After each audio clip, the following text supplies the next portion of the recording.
Hey YouTube, I just wanted to make a quick video discussing some of my thoughts and my opinions on the role that Christianity should play in politics. And when I say Christianity, I mean biblical Christianity. I don't mean some of this nonsense out there that people have labeled as Christian. It's like, okay, you can have your golden calf all day long. Throwing a little Jesus fish on there does not make it a Christian idol. So anyway,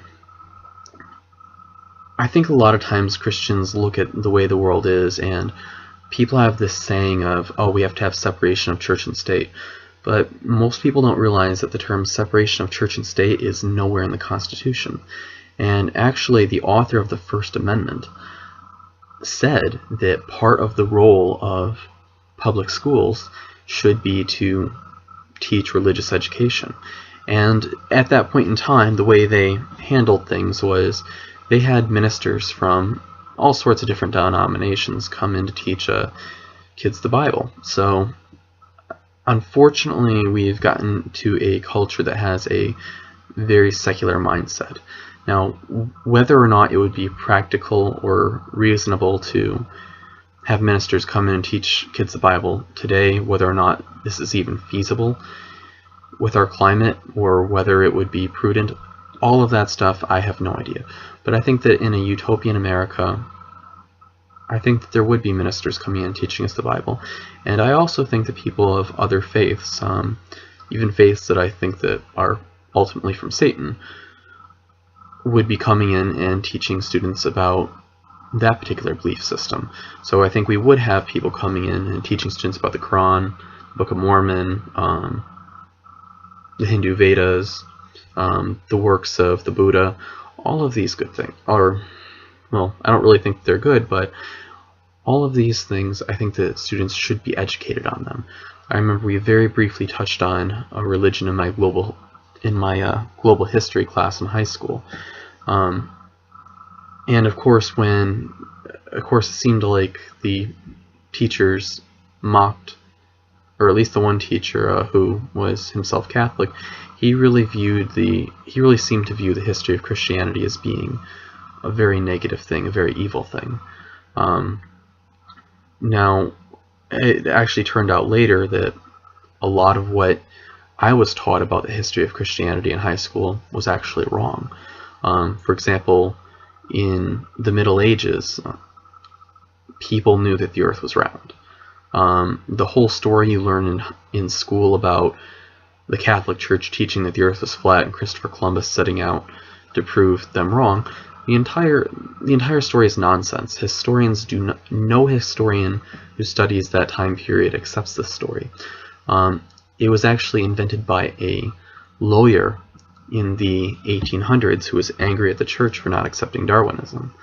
Also, movies like Inherit the Wind are completely false when you compare them to the historical facts. I have one video, which I think is actually the first or second video that I've uploaded, that talks a little bit about the Scopes trial and what really happened. But very briefly, for example, John Scopes was never arrested. John Scopes was not a biology teacher, he was a math teacher, and he never actually taught evolution in his class. So this isn't a video on the Scopes trial, but that'll just give you a little bit to get started. So when we talk about politics, a lot of times people have viewed Christianity as being a very negative influence in the world, so we kind of have had this secular humanist belief that has crept in, saying that religion is arbitrary, keep your religion out of the laws, keep your religion out of politics. And we forget that it was actually the Christian belief that all men were created equal, and every human being has equal.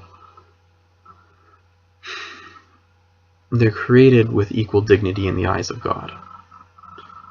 That belief came from Christianity. Didn't come from Hinduism, which has, a lot of the Eastern religions have a caste system, and they don't believe that human beings are equal. And also the belief in karma has really damaged how people see people in the Eastern world, because they think that if something bad is happening to you, it's because you earned it. It doesn't come from Islam. You know, Islam teaches that Muslims are superior to people of other religions. I mean, Christians are among the worst of God's creations, and there's no concept of inalienable human rights in Islam. It doesn't exist, and that doesn't mean that I'm bashing Islam. It just, this is the way the worldview is. It's part of what the religion is. It's not me making it up. If you go to the ancient Rome, or the ancient Mediterranean area in general, you had some people who were essentially gods, like the emperor or the pharaoh, and you had the peasants and the slaves. So the idea that anybody who's ever watched any TV show about Rome, and there seems to be a lot of them these days, knows that in the ancient world, and you know, they didn't make this up for the show, in the ancient world, certain classes of people were considered to be less than dogs, essentially. So the idea, when Christianity came in and refused to worship the emperor, you know, was basically teaching all men were equal before God, and created with equal dignity, that was actually considered offensive to the Romans. So now let's fast forward a little bit to the 1800s, when you have the abolitionist movement. During the abolitionist movement, you had a lot of Christians, especially, saying that slavery is evil because all men are created equal. They're created equal in the eyes of God. And yes, there were some of the men who were the founders of our country were unfortunately slave owners, and some of them, from what I've learned in history class, were actually quite conflicted by the fact that they owned slaves, yet they made this document saying all men are created equal. For those of you who are unbelievers, there's a verse in the Bible that says, all have sinned and fallen short of the glory of God. So we've all screwed up, we've all messed up. So you might have, a lot of times you have the pastor out there who's preaching against pornography, but is struggling with it, or something along those lines. Very unfortunately, there was a televangelist a few years back who, whether his faith was genuine or not, is maybe another story, but he was preaching against homosexual relationships, and lo and behold, he was secretly paying for services, we'll put it that way, from a gay prostitute. I mean, it seems like this would be the nightmare of any minister, to fall into the sin and be exposed that you preach against. And his wife, I don't know. I'm going to plead the fifth on whether or not I think his faith was genuine. It may or may not have been, and you know, it's not for me to judge. Just because I haven't watched him enough to know. But his wife was being interviewed on the news, and they asked her, you know, about her husband, how he had cheated on her with another man. She was so loving towards him, it was unreal. She was so forgiving and so loving that it was unreal. And you know what? I would love to have a wife like that someday. That's the model woman I want to have. I don't want some woman who thinks that her value comes from her going around to working. So anyway, back a little more to politics. Christians in the 1800s were saying slavery is evil, all men, because all human beings are created equal, equal dignity before God. A lot of people were saying, how dare you mix your religion with politics? People were saying that back then, just like they say it today about abortion and gay marriage, and all of the other issues. You know what? The Bible teaches against going into debt. Very much. How long has it been since our country has had a balanced budget? It seems like every time we turn around, we want to have more and more spending. And you know what? Whether or not perhaps we do need some health care or something. Whatever you believe about universal health care, whatever you believe about Obamacare, whatever. Or whatever you believe about the military, whatever you believe about any different thing, our spending in this country is out of control. And just to clarify, since this is going on the World Wide Web, I live in the United States. So, anyway,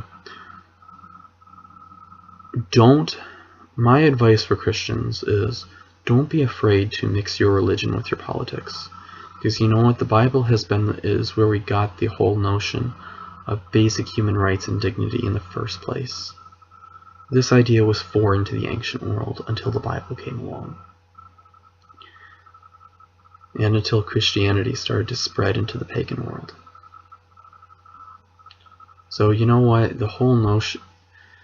I had one girl who once told me, we were talking about abortion, she said, well, the only basis anybody has to be against abortion is religious reasons.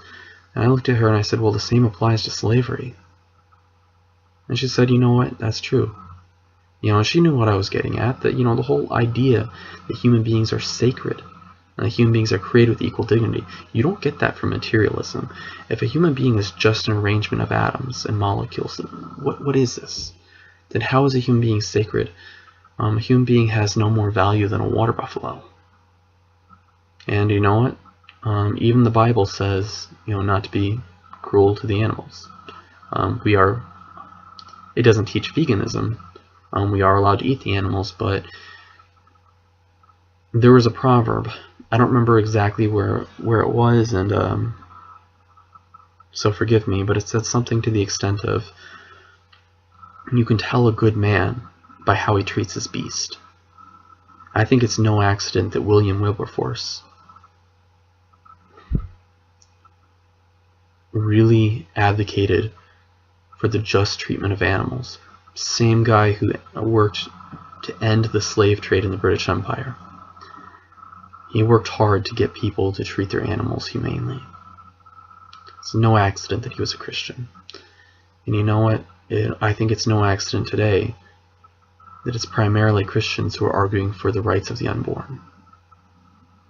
You know what? If you think I guess we really shouldn't be surprised that people think it's okay to take a pair of scissors, stab a baby in the back of the neck, and pull its brains out. Like, seriously, are we really surprised that this is how the world has gone? So anyway, thank you for taking the time to watch this video. Pray for me with regards to my finances and everything. And please check out my websites, greenslug.com.